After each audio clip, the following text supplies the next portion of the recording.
Matt Wacker at the Rolla High School Gymnasium for tonight's 2018 Cardinals Caravan. In just a few moments, Cardinals players and alumni will hit the gym floor to sign autographs and to answer questions from the fans. So stay with us. We'll be right back.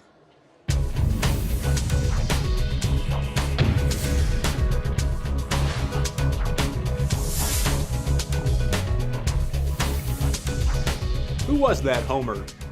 Geez, I'm trying to keep things professional around here, run a tight ship, and I got that rogue out there ready to be taken out to a ball game.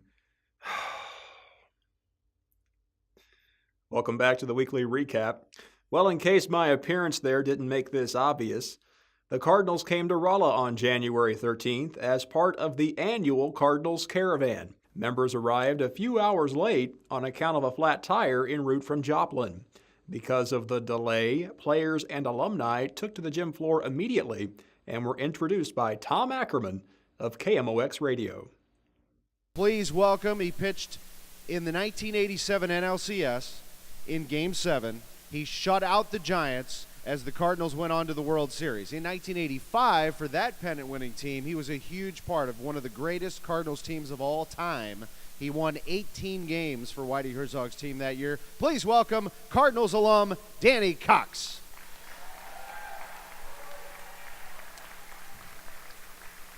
Sitting next to him, he is well on his way to being one of the very strong Cardinals pitchers. Cardinals loved when they acquired him. They talked about him a lot after that Jaime Garcia trade. They picked him up from the Braves. And, you know, we talk about this rotation coming into this season. You have Carlos Martinez. You may or may not have Alex Reyes in that rotation right away. You might have to wait on that as he returns from Tommy John, but Adam Wainwright comes back. Miles Michaelis, they just picked him up. They also have Luke Weaver and Michael Wacker. But there are a couple of pitchers on this staff who are going to give them big innings that could very easily jump in and be a starter. One of them is Tyler Lyons, the lefty, and another one is with us today, big part of this team, John Gant.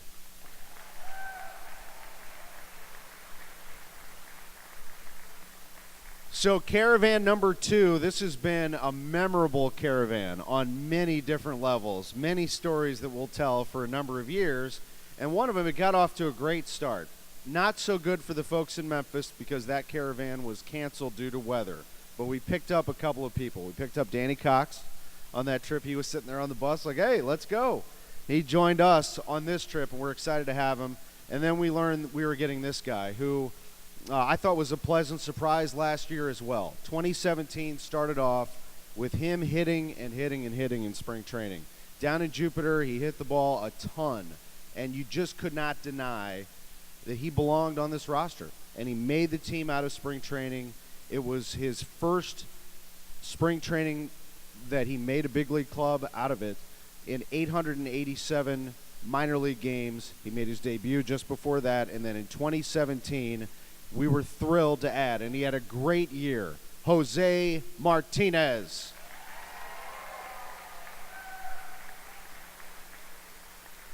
Just to my left and your right, he has been a stable force in this Cardinals roster. He's been somebody that you can put him in anywhere. You can start him at second, start him at short, start him at third, and let him work over that starting pitcher because he's such a tough at-bat, never gives in.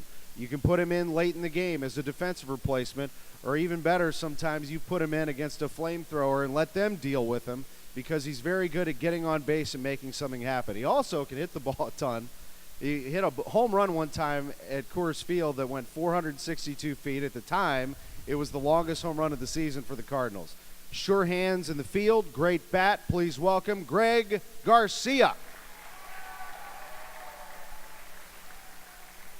He made his major league debut last year. We loved having him part of the team, and we continue to root for him. Great guy, great fielder, has a baseball history in his family. His dad was a great player at Pepperdine. He won a College World Series at Arizona, and he's been somebody that the Cardinals continue to root for. They love the way that he plays. Please welcome Cardinals infielder Alex Mejia.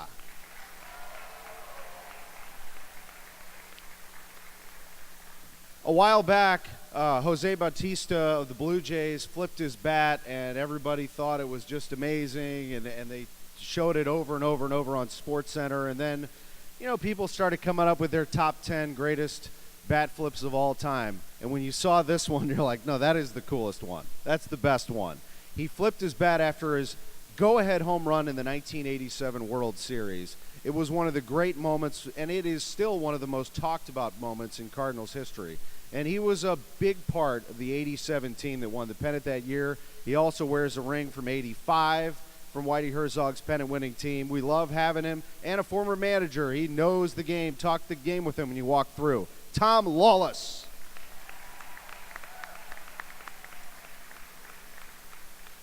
And finally, grew up in St. Louis, grew up in Florissant, and was able to do something that only Mike Shannon did, and that is a kid that grew up in St. Louis, went on to win the World Series with his hometown team, the St. Louis Cardinals. A world champion in 2011, big part of that team. He can do it all, and today he continues to as a broadcaster with the Cardinals Radio Network. Please welcome Kyle McClellan. Shortly after the introductions, fans formed a line for autographs and a chance to meet these current and former players up close. A raffle was held for some pretty nifty door prizes, and Fredbird also made an appearance, putting smiles on the faces of children both young and old. You know, it's a real struggle covering a team you don't like, but I guess you could say I managed. And just FYI, pitchers and catchers report for spring training on February 13th. A new 1940s-style soda fountain is coming to Rolla. Owners Jenny and Ted Ruth purchased the former bookstore on the corner of 8th and Pine, with hopes now of tugging on your nostalgic heartstrings. Jenny Ruth is the creator of My Serenity, a social service agency that provides independent living for the developmentally challenged. The shop will be called Soda and Scoops on Route 66, and they hope to have it up and running by the middle of March. The Mission in Rolla has its first full-time executive director. Ashley Brooks began volunteering last year, eventually taking over the overnight program. As her role increased, so did the needs of the homeless. Through help from the community and donations, Ashley was able to transition into this new role. She says her top priority is to increase the mission's budget as to properly meet the needs of its visitors. Rolla's Fine Linen Theater opens its mid-season show January 19th at the Cedar Street Playhouse. Leanne had a chat with artistic director Kim Nisbet and lead actor Ryan Farmer to find out what's special about the group's newest offering, Daddy Longlegs. Kim, what is different about this production? This is considerably different from what Fine Linen normally does because we tend to have enormous casts bigger than we should. Seussical had 52 people in it. Chitty Chitty Bang Bang that Ryan was in had about 70 people in it. This show has 2. Wow. Which makes it sound like less, but in this show, less is more.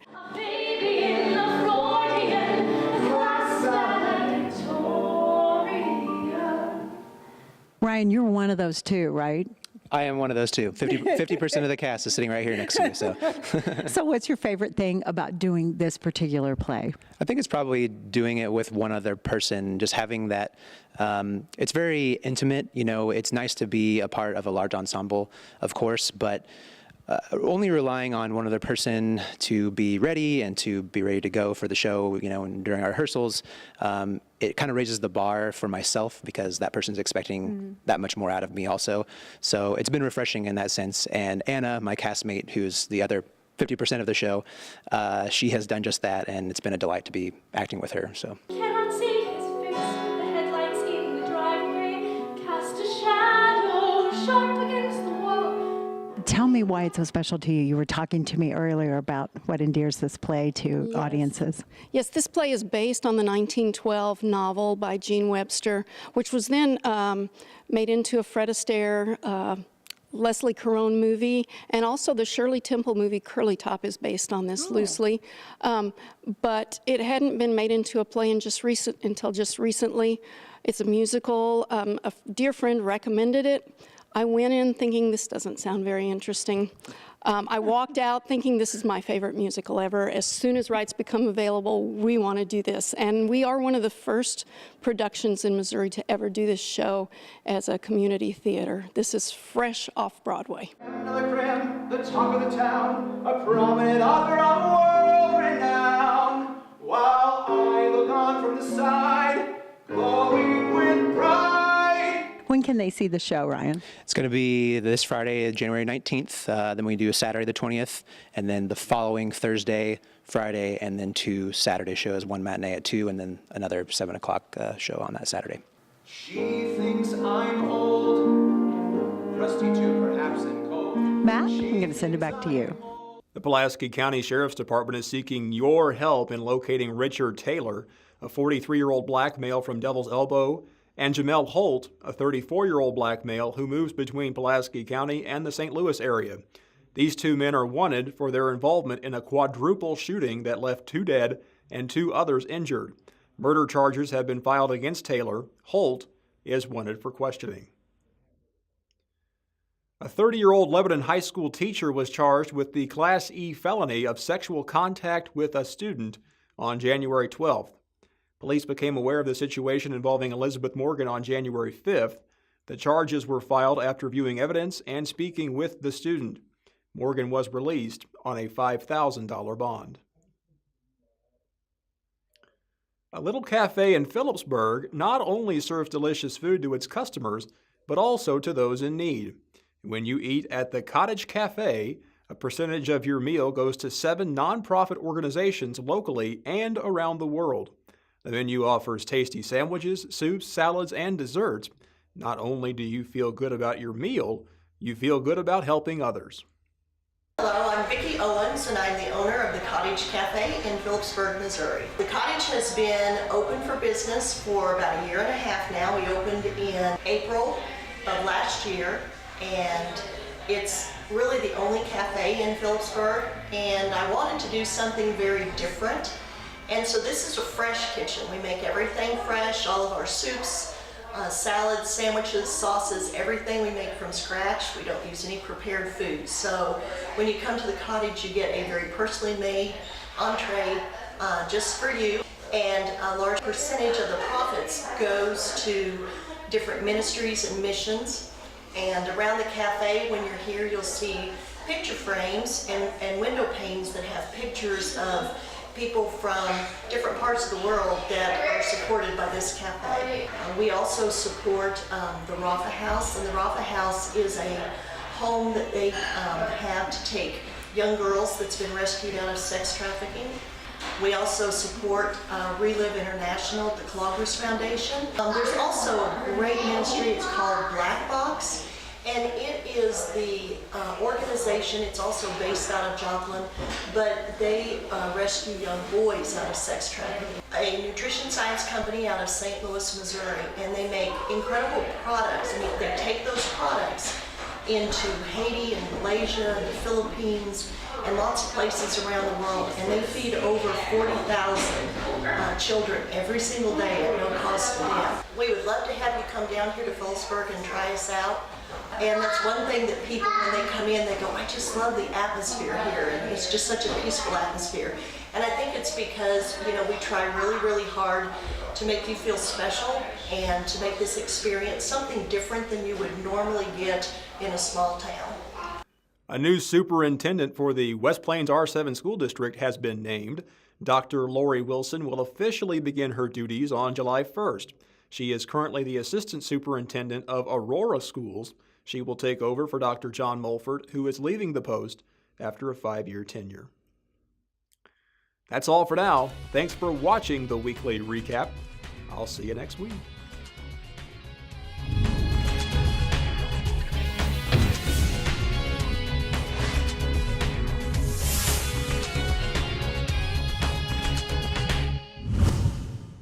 The weekly recap is brought to you by Rice Chopper, Cooking from Scratch, the UPS store of Rolla, Bayard Dodge in West Plains, and the Ozarks Medical Center.